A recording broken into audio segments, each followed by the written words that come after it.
Welcome to the Work Heartily podcast, where we grab no more than 15 minutes with Nashville founders and executives you know and admire, and some that you need to know, and ask them one big question. I'm your host, Jonathan Barnes, coming to you from the Work Heartily headquarters in Brentwood, Tennessee, where we help growing Nashville area businesses win through embedded fractional leadership. Today, I am joined by Nathaniel Holzmann, who's the founder and CEO of a lot of companies, but I'll just mention two: Low Code Road and Finish Line Media. He's also the father of seven. Nathaniel, I'm so glad you're here. Thanks for joining. Thank you for having me. I always ask this one question first, which is, are you ready? Let's do this. Okay. Absolutely. All right. Here's your one question. If you could go back in time and give your first year self one warning, what would it be? I would say one warning or one piece of advice would be to be yourself. One of the things that I took, a lot of people were like, oh, you're starting this business. Good for you. Here's what you should do. Right. And please tell me you haven't heard that bit of advice. I mean, it's like, Everybody's got advice. Everyone's got advice. And the challenge with advice is it's well-intentioned, but and honestly, it works for that person. Otherwise they wouldn't be giving you advice for that. But the thing is that the advice is for that person, not you. And it's for that's time in point, right? That point in time. And it's a different time. And so what the advice that they're giving you might or might not work. And I would say that for many years, I was trying to follow other people's advice and listen to, they're like, oh, well, if you do this, you will succeed, right? And you hear this in marketing a lot. You hear this in sales. Oh, here's the one thing that you need to do in order to make $1 million in sales in the next 90 days. And you're like, yeah, not so much. Yeah, I think of all those, those clickbait ads that you get, one weird trick. If you just do this one thing, you'll lose weight, or you'll make money, or what, one of those things. I do, back to your point about being yourself. I do think there is wisdom in the counsel of many, right? And so you Absolutely. do need to get a lot of advice, but you ultimately are the one in that point in time you're talking about doing the thing that you love to do, or that you decided to launch or run. And so there's so many other factors that it's great to have advice. It's great to have counsel, but you're right. A lot of people are just telling you what they want, what worked for them, and they're not you. And so how do you, so the follow-on question to that is like, all right, well, how do you, if you're going back in time and telling your year one self, Mr. Founder, you just launched the business, what specifically would you have changed or done? Well, I mean, what we're doing today, we couldn't have done when we founded, right? That's the other fun story is the technology. I'm in the world of technology, right? And while people and people's behaviors don't change, the technology changes all the time. Sure. And these days, AI has made massive inroads. So I haven't heard of it, but what is that? I'm just right. Okay, we could go on a whole 15 minutes, you said? No, I'm just playing with you. Yeah, you're right. AI has totally changed everything. And even like you mentioned somebody giving you advice, don't do it this way. That could be totally different 3 months ago. Well, yeah, absolutely. What worked 3 months ago is different than what's happening right now.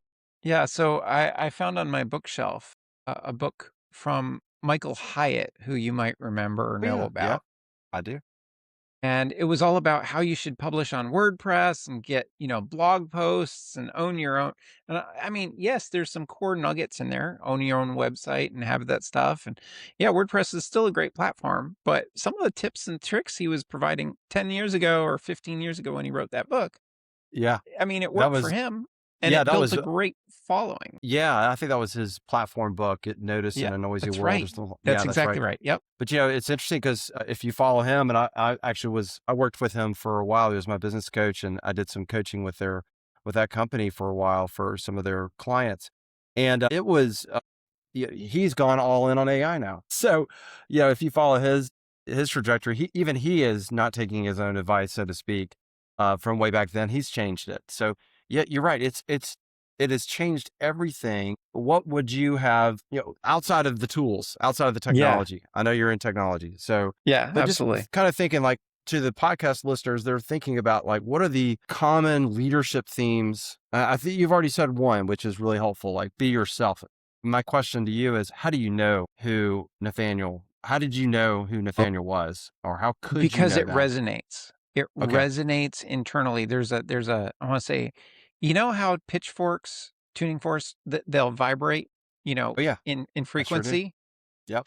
Um, I think that when you find that thing that works for you, all of a sudden it's gonna resonate inside, right? Yeah. You're gonna say, "This fits. It fits with me. It fits with my values. It fits with my business.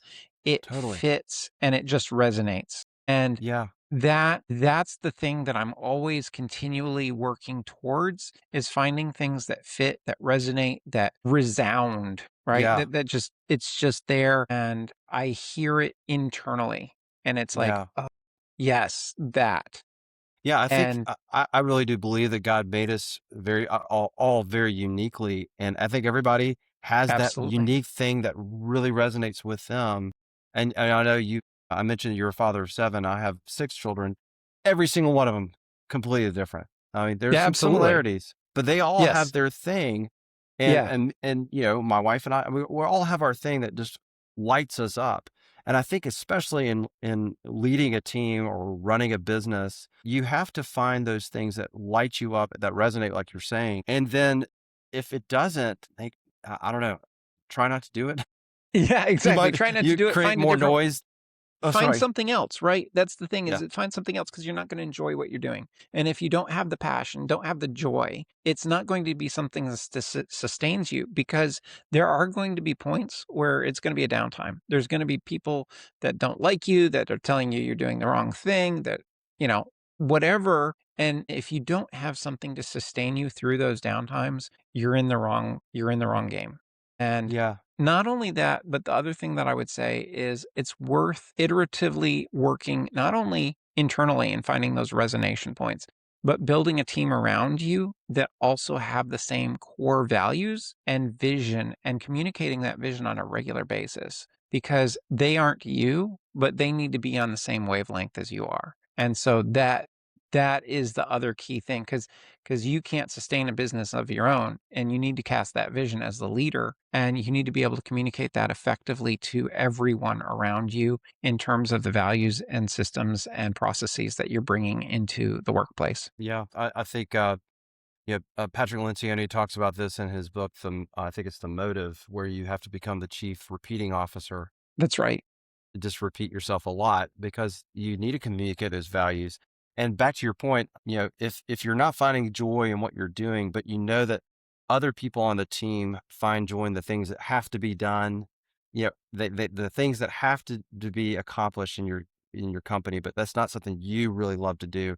It's finding people on your team that share your values, see the mission, and then can utilize their own resonance, right? Their own That's right. excitement about that part that you don't really necessarily enjoy.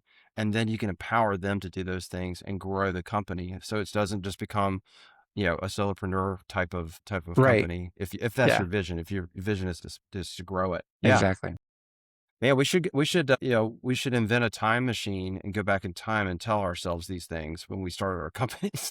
Yeah, it would be. And yet at the same time, I'll say this, Jonathan, there's a journey, there's a process, right? And I wouldn't be who I am today without going on the journey that I went on. And so I'm very thankful for the journey, even though there were a lot of rough bumps and turns and, dead ends, and going down the road and spending, tens of thousands of dollars in the wrong path and making the Yep. mistakes. But without those, I wouldn't have learned the lessons that I have. And so therefore, that's the trade-off, if that makes sense, right? So I'm very Yeah, totally. thankful, and Of at the same course. time it's painful. So It yeah. is. I was talking to another podcast guest about, if it's not hard, it's not worth doing it. Yeah.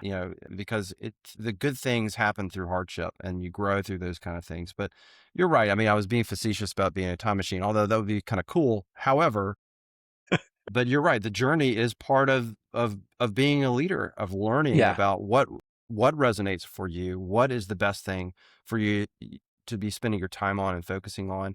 And like you said, I mean, you're hitting dead ends, and now you know where the dead end is. So let's not go That's down right. that And part of the and I maze also know today. what doesn't work, right? Right. I know that Exactly. the many ways that things don't work for me. And now maybe it worked for them, but not for me, right? And so Exactly. I have to Exactly. learn those things. Well, I really appreciate your time and your advice. I think this will, pardon the pun, I'm going to say it again, resonate with everyone that listens. If you enjoyed this podcast, thanks for spending time with us. If you enjoyed it, please share the conversation. We're on all the major platforms. Share the episode with another founder or leader that needs to hear what Nathaniel has been talking about today. Please visit workheartily.com to learn how embedded fractional leadership can help you and your business thrive and grow. Nathaniel, thanks again for being on the show, and we will see you next time.